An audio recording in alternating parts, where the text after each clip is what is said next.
Warning, this video contains themes of violence, death, and gang activity. This video is an educational documentary. It does not intend to glorify, incite, or encourage illegal behavior. All of the information is taken from public sources and is shown on the basis of fair use. I've made every effort to ensure accuracy of the sources, but I am not responsible for any content third parties have published. Every effort has been made to censor this video in accordance with YouTube's community guidelines, but if you want to see an uncut version of this video, you can do so on patreon.com/traplawross. But if you're not interested in that, just hit the subscribe button and prepare to hear one of the craziest stories ever told. On November the 15th, 2021, 4 men from 2 different Chicago gangs teamed up to pull off an armed robbery on an armored truck, leaving a Bank of America with over $100,000 in it. This was a heist straight out of GTA 5, but things would turn deadly very quickly. In the process of robbing the truck, they would kill the driver and wound another person guarding the money, and what would follow would be an unfiltered crime spree, ultimately ending in these 2 gangs double-crossing each other and one side being killed. But as Chicago woke up to the news of this brazen robbery that left 3 people dead, many on internet forums like Reddit, familiar with the Chicago gangs that pulled off this hit, knew exactly who was responsible and were not surprised. Because this was just the latest in a years-long string of incidents associated with a gang called 800, with its prominent members being notorious for robberies, murders, and even alleged shootouts with Reddit users themselves. Today, we're going to be taking a closer look at the slimiest, snakiest, most treacherous gang in all of Chicago, 800. 800 is a gang set made up of maniac Mickey Cobras from around 61st and Cottage Grove in Woodlawn. Lil Fat, a prominent member of 800, would later explain the heritage of the gang in an interview with Truth Teller TV. Okay, now you just said something I want to pinpoint. You said 800, okay? Exactly where is that at? 61st and Cottage Grove, we MCs. 800 has a long history in Chicago and has previously also gone by several other names like 800YM, 800DMG, Frank Block, and Diddy Grove. This gang is often referred to as the most hated as they allegedly have beef with around 20 different other gang sets. And members of 800 often consider themselves to be EBK, or Everybody Killer, meaning that they beef with more or less any gang that isn't their own, including Gangster Disciples, Black Disciples, Vice Lords, Black Peace Stones, and even other Mickey Cobras. However, despite being EBK, 800 has historically had limited alliances with some other gangs. The set had previously linked up with 051 Young Money, hence the nickname 800YM. However, this would all change when 051 Young Money clicked up with TYMB, a sworn enemy of 800. Hence the gang now hating Young Money too and claiming to be Die Y, as was seen prominently in 800 affiliate Boss Smooth's track 61 Dead Ops.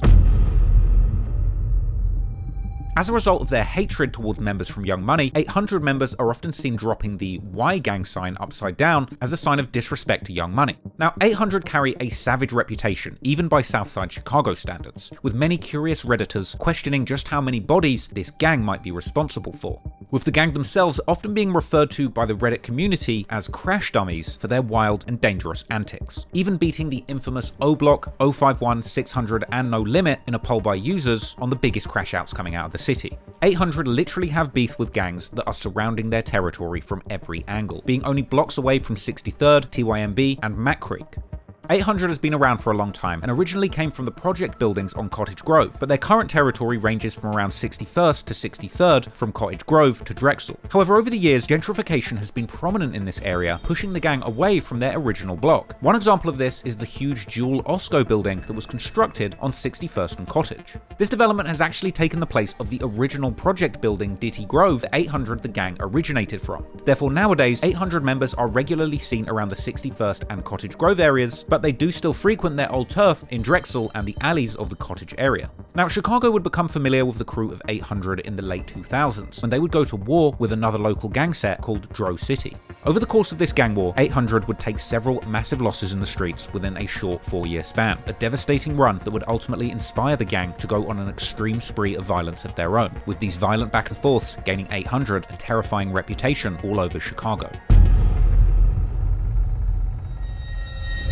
800 took their first notable loss in the streets in 2009 when one of their members by the name of Tommy Williams was killed by a man called Kevo from a rival gang set called Mac Creek. Mac Creek is a gangster disciple set hailing from 62nd and Greenwood University. Now, on April 2nd, 2009, a young 800 affiliate by the name of Tommy would allegedly be standing in a group of around 7 or 8 people when an argument broke out and somebody started shooting. The Chicago Tribune would report a tragic scene as Tommy's grandmother would rush to the scene of the murder, finding the 18-year-old shot at 5 PM near East 61st and South Cottage Grove. The police would later reveal that Tommy was indeed a member of the wider Black Peace Stones gang, with 800 the set that we know in the modern day not yet being well established among the authorities at this point in time. Kevo, real name Kevin Watson, was identified as the shooter and later taken to trial and is now serving a whopping 60 years for the murder, with the court even being told how Kevo was a gangster disciple and had apparently killed Tommy for his affiliations to the Peace Stones as part of an ongoing beef in the streets. Unfortunately, these gang wars were deeply entrenched in the local neighborhoods and local schools, and in the years that followed, even more violence would play out, affecting members from 800. 2 years later, 800 would lose a second member named Diddy, who was shot and killed on February 21st, 2011. Real name Roselle Phillips, Diddy would be shot while sitting in the driver's seat of a parked car in the 6100 block of South Cottage Grove Avenue, close to where Tommy had lost his life too. After Diddy's death, 800 was given several nicknames to honour their friend, including Diddy Grove, Diddy Maniac Gang or DMG, Diddy City, and the Diddy Grove Boys, DGB. He was clearly beloved by the gang and a notable member of the crew. Diddy has even been referenced in lyrics from rappers that hail from this gang, like the track Pyro Style Part 2, where Boss Smooth raps, "You disrespect Diddy and you'll catch 50. Allegedly, Diddy was so beloved by his gang that his death is actually what started 800 as we know it, with the group previously being referred to as Holly Grove or Mickey City. But unfortunately for 800, having lost Tommy and Diddy just 1 year later, another 800 member would be killed in a horrific home invasion.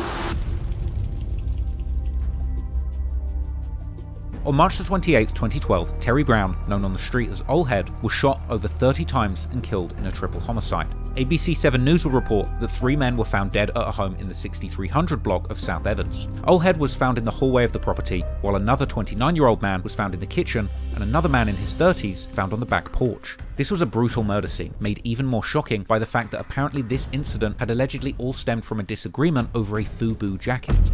Shockingly, the shooter was apparently Oldhead's own friend, Curtis Davis.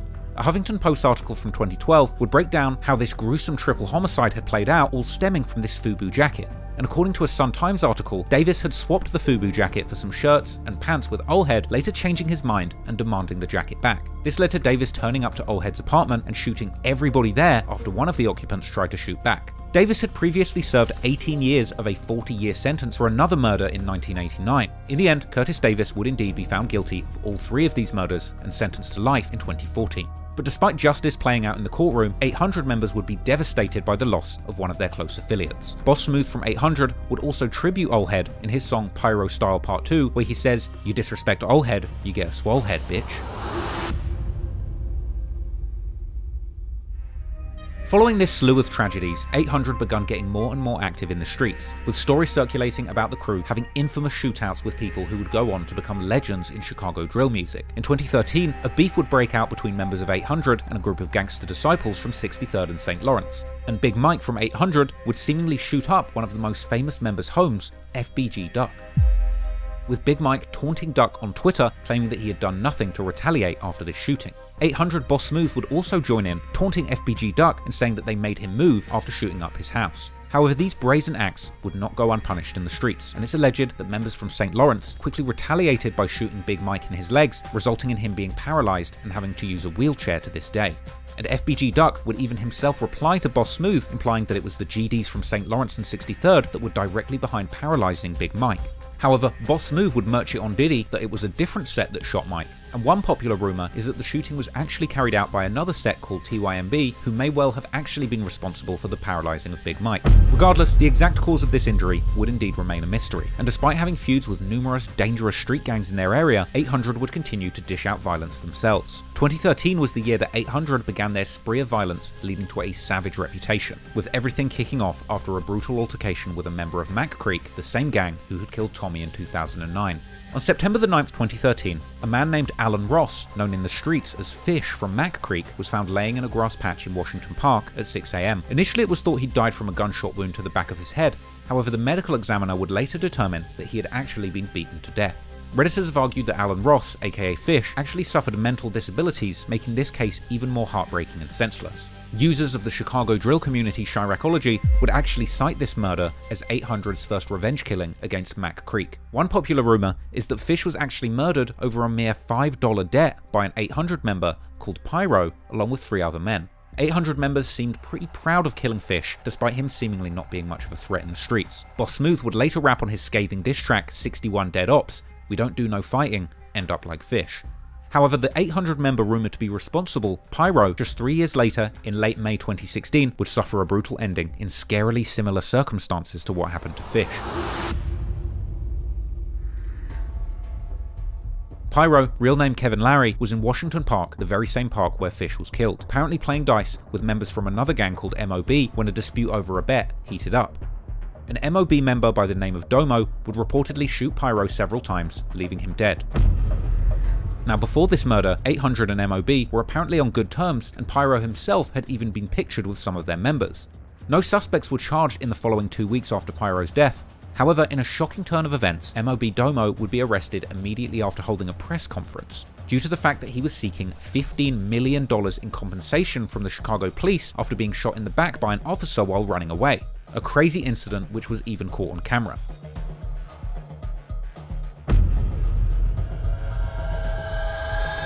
And the news would actually report that while Domo was literally waiting for an Uber after his press conference, the police would pull up and arrest him for the murder of Pyro. Really shouldn't have messed with the Chicago police.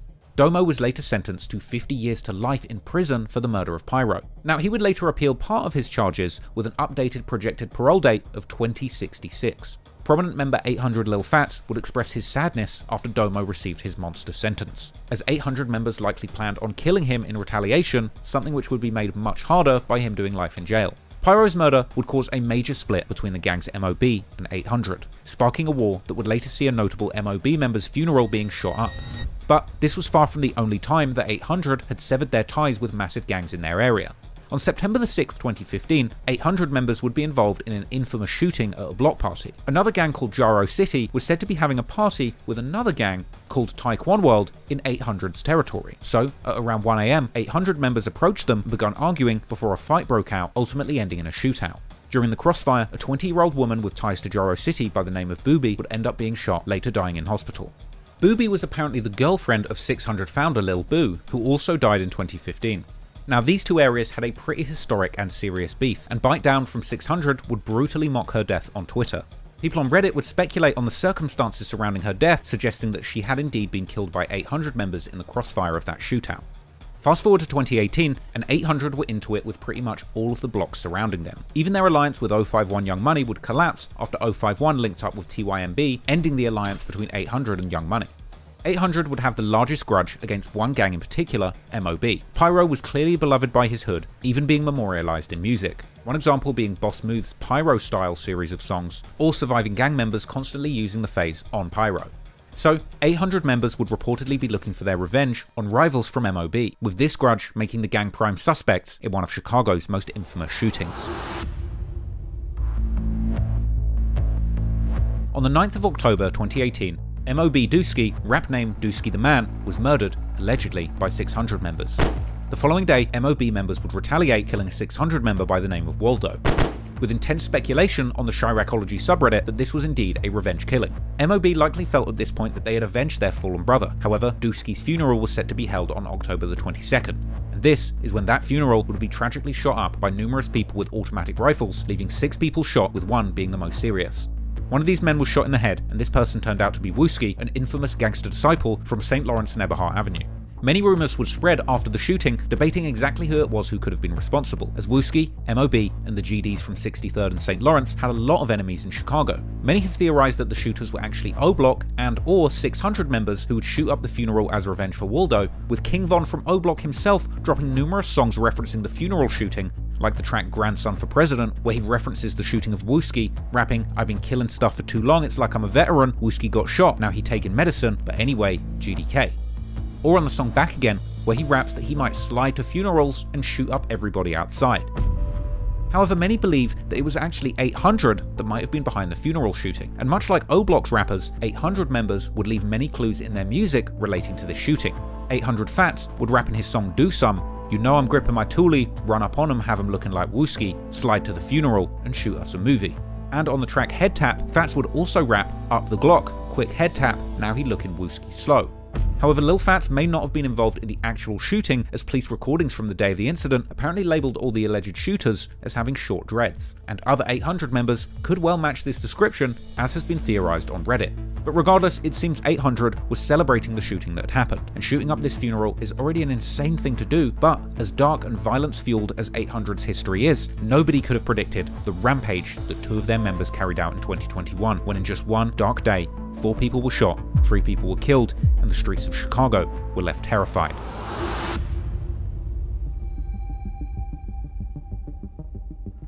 Lil Twan, real name Antoine Montgomery, is a known shooter from 800, but it's not just the ops that should be afraid of Lil Twan, but the cops too. He's got a menacing tattoo reading CPDK, or Chicago Police Department Killer, on his left cheek, something that Redditors think may well influence a judge when he ultimately ends up getting caught.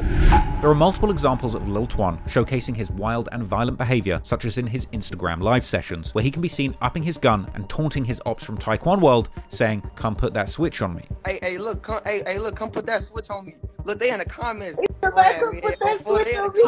In the same live, he actually tells Lil Tay that he will be leaving where he is staying in downtown to go and kill him. Look, on my Diddy, look, I'm Frank Williams, look, I'm DT right now. So we ain't just go back out there. I'm DT right now, look, I'm DT right now. So why is you talking to me, bro? I'm Frank on my Diddy, so I'm finna come that way right now. On Dresky, so I'm finna come that way right now, like I'm gonna get up with you in front of me. But to make things worse, Lil Tay was also known for going live in enemies' turfs, showing guns and looking for ops. His chilling final live would be recorded on 800 blocks, and shortly after it ended, he would be gunned down. Y'all better stop playing, man. Y'all better stop playing. Now, Lil Twan from 800 is a terrifying gangster and known for sliding with another certified demon from 800 by the name of Lil Fats.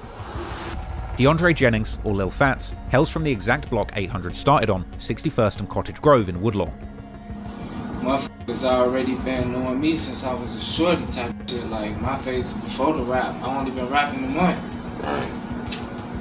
So that's how it kind of crowd. You think the popularity you had, it was easy to transition after YouTube? That's how people knew who you was so fast? No, I can't say that because, like, this was already been in play. Like, motherfuckers already was telling me to rap, but I'm on some Lil Fats don't want to rap type shit. I'm on that. But it wasn't until the death of Pyro in 2016 that Fats begun getting more brutal in the streets. Fats would reference how Pyro's death affected him on his song Heating Up, rapping that when Pyro died, it had him tweaking.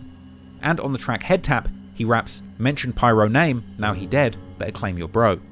There are many examples of Fats acting brash, crazy, and doing the unthinkable online, such as when Fats approached Taekwondo World members all by himself, dissing Tuka and daring them to say F Pyro. Say F Pyro. Come on, man, what's up? Say F Pyro. He would then turn the camera and can be heard slapping D-Money.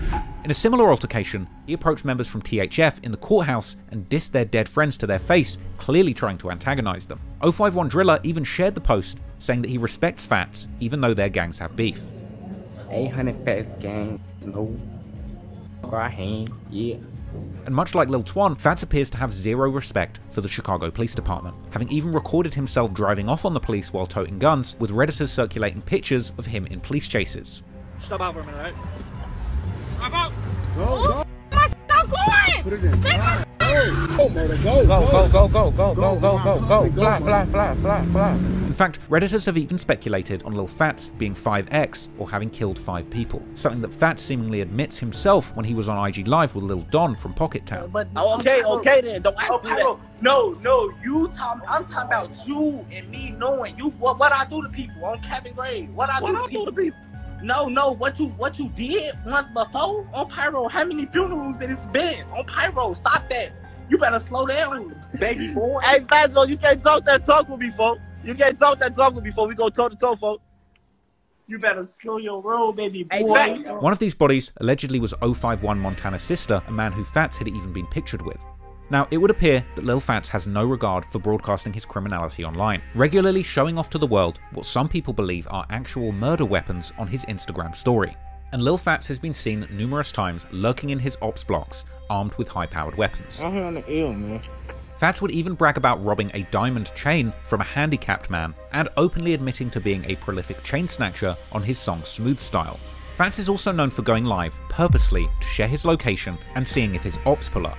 In 2020, Fats would get his first alleged body, a man named Curio, from Murdertown. Murdertown, or MTG 039, is located in the Wentworth homes from 39th and Princeton to 39th and Wentworth. On January the 2nd, Fats and Lil Twan were actually set to have a meetup trading weapons with Murdertown members. Curio was present at the meetup and was said to have traded guns with Fats. However, 800 would claim that he was acting weird during the trade. Fats and Lil Twan would allegedly shoot Curio to death and steal his gun, with theories circulating on Reddit that Curio was in fact killed by Lil Twan and Fats together, as well as other rumours that Curio had actually been Murdertown's top killer with 2 bodies on Welch World's biggest op 757 at the time of his murder. Fats would even mention the murder in his song Main Slime, rapping, "Curry died, that back door open." After his death, 800 members would even post clips online rapping lyrics that appear to reference this incident. This is we walking up on you and emptying clips where it's roof at. I'm smoking this curry, smoking good. I feel like I might go see high head. Nigga tough on the net today, homies get stressed. Now they trying to too like he not dead. If it's something that's stuck, cause I say what. And just 2 months after the murder, Fats and 800 members would allegedly kill again in an almost identical situation.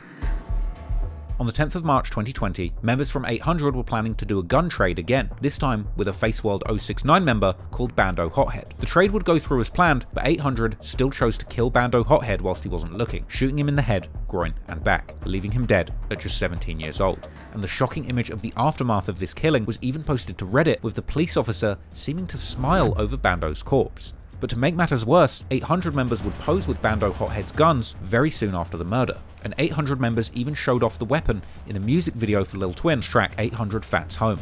G Gotti from 800 would go even further, allegedly posing with Bando Hothead's gun and showing the bloodstains still on it. Fats himself would mention the murder in his music, like on the track Smooth Style, where he raps "Hothead in the air, I smell it." Off the back of these incidents, 800 have become infamous for turning on people. Redditors would even troll Fats, jokingly asking if he wants to trade guns, with Fats actually posting that, saying that everybody is too scared to trade guns with them now. Due to these murders, 800 now have a reputation for backdooring people or being snakes. The topic itself even becoming a running joke on Reddit, with people posting DMs that they got from people asking to trade guns with the word backdoor in their handle. It would seem that 800 were on a mission to cut ties and betray anyone, even the very few gang sets that were still cordial with them. And since Bando's murder, a war had started between 800 and 069 Faceworld, with 069 members seen riding around 800's hood looking for targets. Hey, you a snake? Somebody tell 800 them I'm out here. Fats would continue moving wild in the streets until later in 2020, when 800 would take a huge loss yet again, with this one being the death of their greatest talent and biggest star. On the 11th of October 2020, Boss Smooth, real name Jeremiah McCoy, was sitting in the passenger seat of a car. The car had pulled up to the Shell petrol station at the 8600 block of South State Street. This is an area that seems to be a shocking hotspot for gangland murders, as was also seen in 2023 with CCTV cameras capturing a similar shooting. But on this day, in 2020, a blue sedan would pull up next to Boss Smooth, opening fire, with the passengers of that car shooting him over 30 times with Draco machine guns. Boss Smooth would suffer multiple headshots, ultimately being pronounced dead in hospital. As mentioned before, Boss Smooth had released several songs and was easily the most talented and successful rapper from 800. However, his catalogue also included many disses at Ops and entire gangs, like his hugely disrespectful track 61 Dead Ops. However, Boss Smooth may well have made himself an even bigger target in 2020 when he dissed Curio, referencing the whole gun trade situation. Rapping in his track How I'm Coming remix, "It's supposed to have been a trade for a trade, he acting weird, trying to play, he effed around and got played." Fats can also be seen in that video, which had lyrics that stated, "You better not pull up on Lil Fats, if you do come correct, one slip, you ain't coming back." Boss Smooth and Fats were clearly very close, and in the aftermath of the murder, many rumours circulated as to who it was that might have killed Boss Smooth, with many people believing that it was either Murdertown or Faceworld 069. During a live session with 800 Lil Twan and KC Money from 069, it was revealed who might have actually been behind the murder, as Lil Twan would admit after arguing with KC Money, a rapper from 069, that it was actually Mix Mob. What you think happened to Smooth, bro? It's just stupid, bro. Y'all ain't had nothing to do with that. Ain't no killing without killing, bro. On Pyro, y'all ain't had nothing to do with that. So y'all claim who the f killed them then, bro? Who killed them then, bro? So you claiming who killed them then, bro? I ain't claiming bro. I'm not shit to do with Smooth. Don't get on live. Don't get on live. Goofy, bro. Don't get on here flies like y'all kill for Smooth on Pyro. Y'all ain't do shit to Smooth. Bro, I'm not trying to talk about no dead, no bodies, none of that. Bro, it's all type of people watching. on Pyro Mix Mob kill Smooth on Diddy. You or Face ain't have to do with that on Pyro. Mixed Mob members were even in the chat telling Casey Money to stop claiming the murder. Since his death, it was said that 800 Fats went crazy in the streets trying to get back for Boss Smooth. He had even been pictured with Boss Smooth's son, showing just how strong their relationship must have been. But interestingly, setting aside his savage history and reputation, one of Lil Fats' most shocking antics online may well have been his back and forth with an actual Redditor from r/Chiracology. This dispute saw both Fats and the Redditor dropping their locations and trying to meet up for a shootout, posting everything for the whole world to see. A mysterious user appeared on Reddit with the handle More Slime Than Fats, making a post on Chiracology calling out Fats from 800, saying that if 800 Fats posts his location, he will pull up and have a live shootout with him. Redditors would go on to question this user's authenticity, to which the user More Slime Than Fats would double down, claiming that he is in Chicago and very serious about catching Fats. Fats himself would even catch wind of the post, sharing it to his own Instagram and asking what is wrong with these people. More Slime Than Fats would then DM a popular Chiracology user on Instagram asking him to get in touch with Fats directly and reaffirming that he would pull up to his live in person. He would claim that his beef with Fats stems from Fats stealing a gun from his younger cousin that belonged to him that he wants back. More Slime Than Fats was also very familiar with Fats' IG live antics, as he would often go live in enemy hoods attempting to draw out his ops to kill or humiliate them. And I'm outside with my Glock on me, on Glock 21 on me, on cap grade out. And I'ma stay on the line and wait for y'all to come and all type of shit on, oh, we could do it. Be having all that secret ass smoking shit on mid grade, let me know something. On, oh, I'm right down the street, we could do it.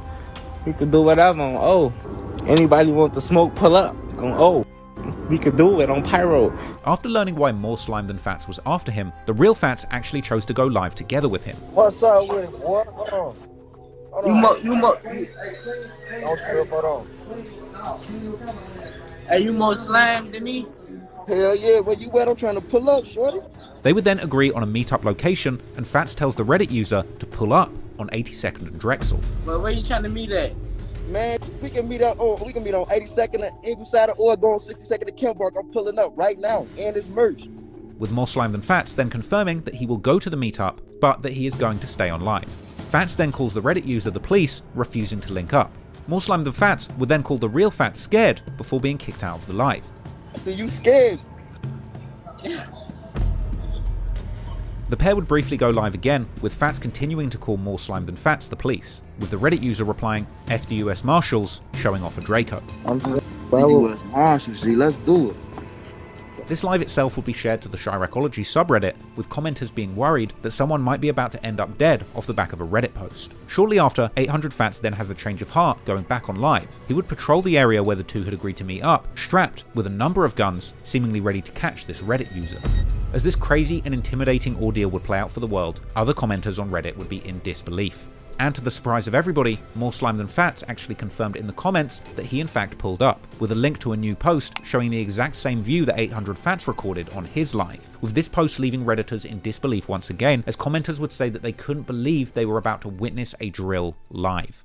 More Slime Than Fats would then post even more footage of him driving around the agreed area, allegedly just 45 minutes after Fats himself had gone live there, and in the video you can see that More Slime Than Fats actually covers the exact route that 800 Fats did in his live. This is a crazy move considering the fact that 800 Fats is a certified killer. Then, a tweet by a Chicago Twitter page that shares reports from a police scanner would report that 19 shots had been fired in the area, with the report being just 0.4 miles away from 82nd and Drexel, where Fats and More Slime had actually agreed to meet and have their shootout. This was posted to the subreddit to the shock of all the Redditors who were following along like some kind of live twisted reality show, with commenters in disbelief again that Reddit had seemingly baited a real-life Chicago savage into a real-life shooting. However, another Redditor would make a post debunking the speculation and confirming that this shooting may well have been just coincidental, with More Slime Than Fats hopping online to confirm that it wasn't them shooting in the comments. But some suspect that the shooting may well really have been them and that they're just denying it on Reddit to stay out of trouble. But regardless, this is one of the craziest sagas from the Chiracology subreddit in history,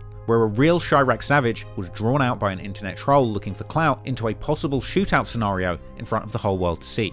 But anyway, now that you know 800 Fats' body of work, it's pretty clear to see why he has become an extreme example of a crazy Chicago killer. And just months after the More Than Slime Fats ordeal, Lil Twan and Fats would end up getting into a serious real-life situation, ultimately catching one of the most infamous and violent cases that I have ever seen from a Chicago rapper. On November the 15th, 2021, 800 members Lil Fats and Lil Twan attempted a GTA-style heist on an armoured truck, something that has apparently become commonplace in Chicago over the recent years.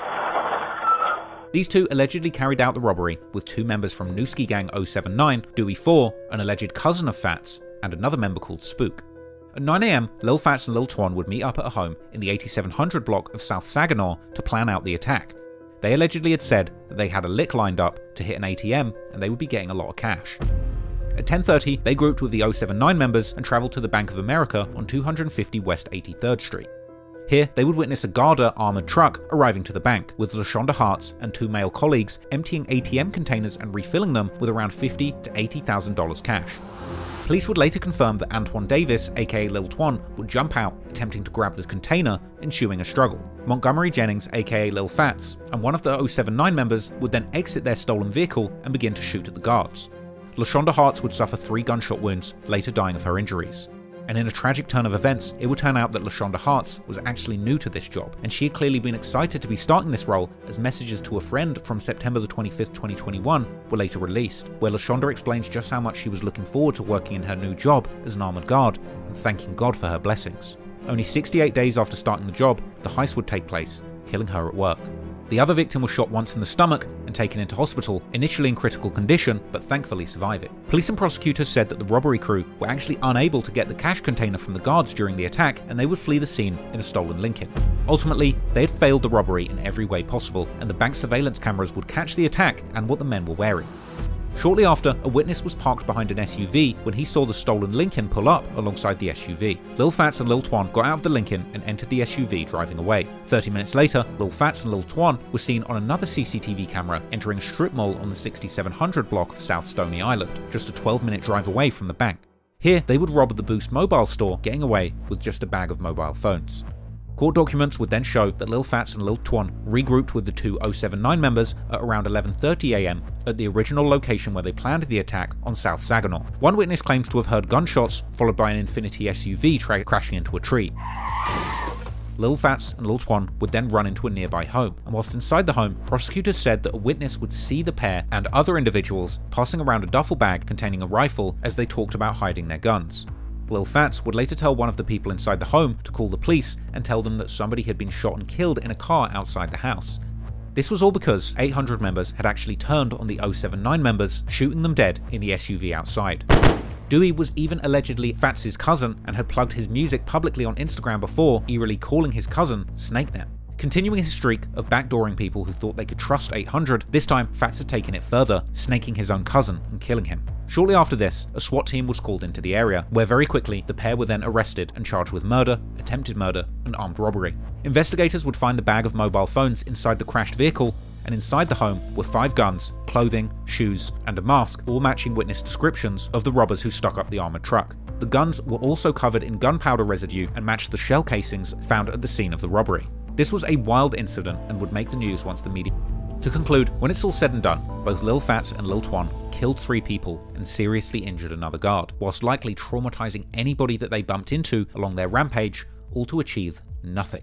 They left the bank empty-handed, and the phones they stole were left inside the crashed car. Both chose to crash out and will now likely spend the rest of their lives behind bars due to this failed robbery. But to make things even worse, they chose to turn on their accomplices for seemingly no reason. 2 men who they chose to bring along to the job, with this being made even more tragic when you consider the fact that Dewey 4 was just finding his feet in music and making serious waves as a drill rapper. His most popular song would even exceed 1 million views, being released after his death, and in the video, Dewey is memorialized in the most suitable Chicago drill style there is, as a cardboard cutout surrounded by masked men with pistols and extended magazines. By choosing to embark on that robbery, Lil Fats and Lil Twan essentially ruined the lives of everyone involved and murdered an innocent woman just doing her job. And if November the 15th wasn't bad enough, the fallout following their arrest would be as explosive as the incident itself.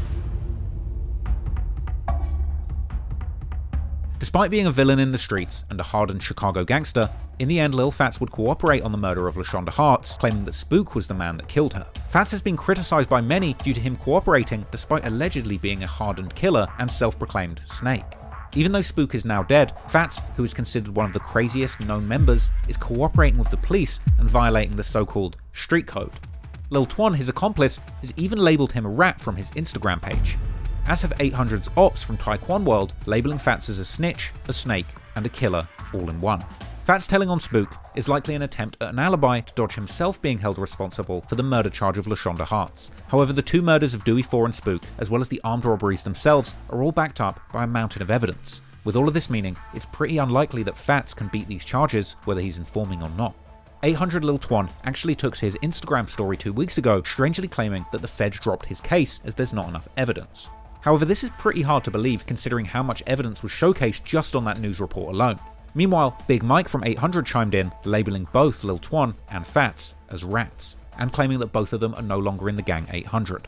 Whilst awaiting his trial, 800 Lil Fats has had his fair share of altercations in jail, with one even being seen in prison guard body cam footage where Lil Fats is released into his cell, where he then jumps at his cellmate, attacking him, then elbowing another prison guard in the nose.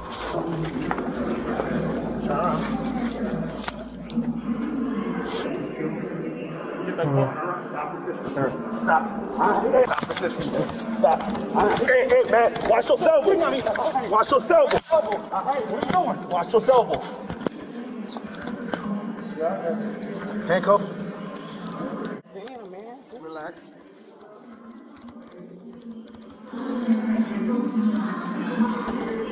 I'm not confused.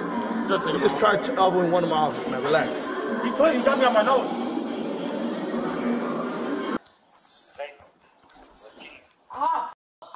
Relax. I hit my wrist, man. Relax. Relax. We're not even applying pressure. Relax. Look, man, my left wrist, man, on my son, man. I can't feel it. I'm not resisting, man. On my son, I can't feel my hand. My hand is burning. You got control of your wrist. We're escorting you. Like I said, you became combative. You struck one of my officers. I need you to relax. All right? Look, man, I start walking slowly, man. We are walking slow, sir, and we're taking the elevator. You're not even taking the stairs, so relax. You gotta say that file? Hold it in and roll one time, go pound 5. Sergeant Abrowski, star number 3307. Today's date's May 4th. It's 2:05 a.m. at the detainee. Jimmy. First name? ID number? 202-111-8091. So you attacked the guy in the cell? Yeah. Why? Because we was into it. That's why I took off running when they let me out the handcuffs. Detainee was cleared medically by Nurse Lorenz. Detainee is awaiting new housing. This concludes interview with detainee Jennings.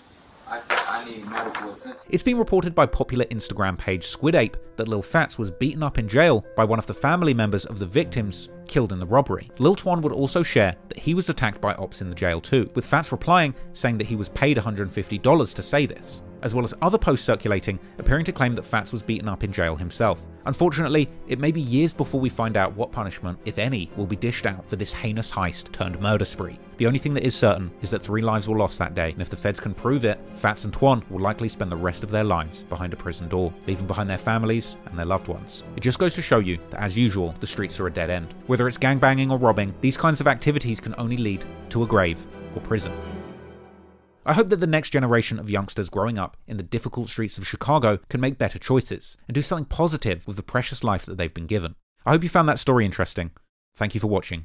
Peace out.